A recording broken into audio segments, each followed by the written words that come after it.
Hey everyone, in this video I'm going to go over some quick easy things to check in case your mower is not moving. Now this is if whether you have a residential riding mower or a commercial mower, I'm going to go over some general things to check in case your mower is not moving, and hopefully this will help you avoid some very expensive decisions. I've seen people give away mowers, homeowners give away mowers thinking that the transmission's done, or they've made some expensive decisions basically to buy a new mower when they had a perfectly fine mower. All it needed was just a really quick, simple, easy fix. So if your mower's not moving, obviously you've already checked your e-brake is off, engine's running, all that good stuff. First, check your drive belt. Obviously, you're going to check that drive belt, make sure it's not broken, then make sure it's on the pulleys. Then after that, let's go over, make sure your transmission, the hydro release or the transmission release is actually engaged, because every one of them is going to have a release in case you need to roll it. And on residential riding mowers, it's a little silver hook looking on the very back. You pull it out, you let the e-brake off, and you can move it. And then when you push that forward, it engages the transmission. So oftentimes those might fall off, and the transmission may be basically disengaged. So on commercial mowers, just real quick to go over that, on like commercial Z mowers, oftentimes there's a metal rod or lever.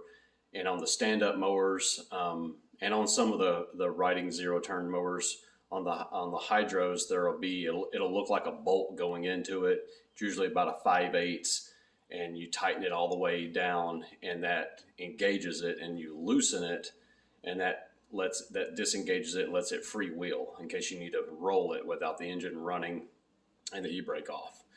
But the one common thing that I see happen a lot, if you've checked all that, it's still not moving, is the keyway. Now I'm going to show you in a video on the rear wheels on a riding mower. The keyway is on the axle shaft, and that without that keyway, it can't turn the wheel. Now on the front wheels on the riding mowers, just real quick, they just spin on the shaft, and that's how you grease those. On the back, you don't have to usually grease there's a little bit of grease on the shaft, but sometimes they're rusty, and that's okay, but you do want a little bit of oil or something on there to keep them from seizing up and rusting where you can't get the wheel off. Now on the commercial mowers, a keyway sometimes is on the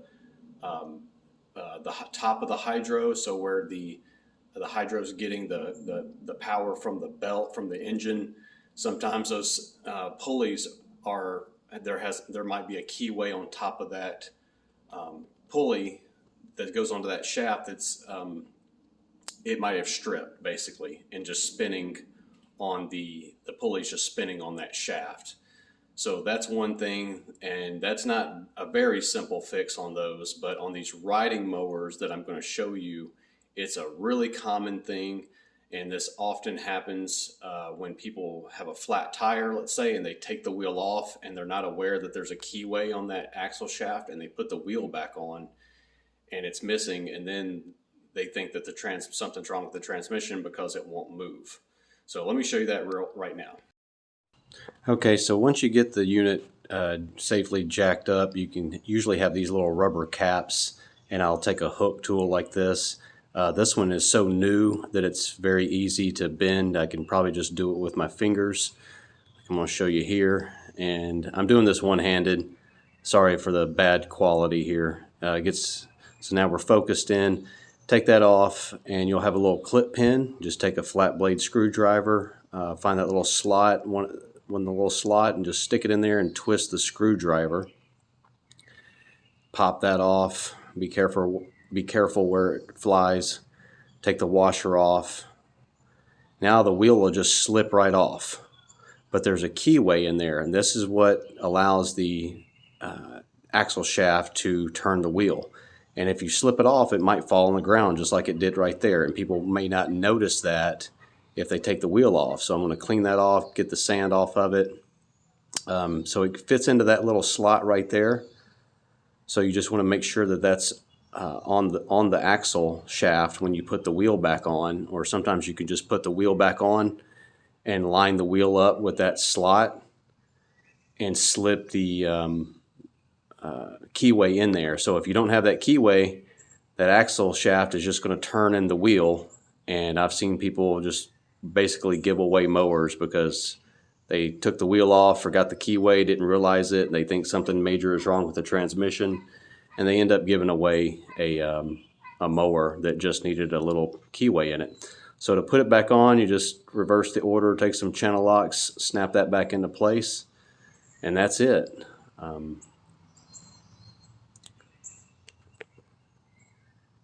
Snap that back on. Those will harden up as they get old, and the sun hardens them up almost like plastic.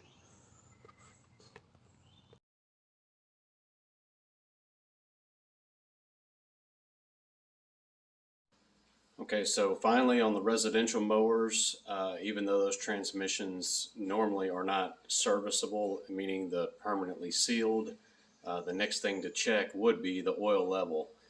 There is normally a rubber plug on top of them. I have seen those crack and kind of slowly leak the oil out, and just add more oil, and that's probably a good fix if you've gone through everything else. Now, if you have a commercial mower, obviously you should already be checking that oil and changing it.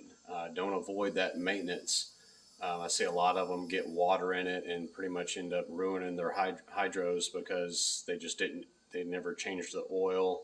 So I think about usually around every 1,000 hours on the commercial units, you should change the oil on the hydro systems and the filters and everything. So I hope it helps you guys out. If you're having problems with your mowers not moving, hope you hit that like button, subscribe, and I'll have more videos like this, and hopefully this helps you guys out. Thanks. Bye.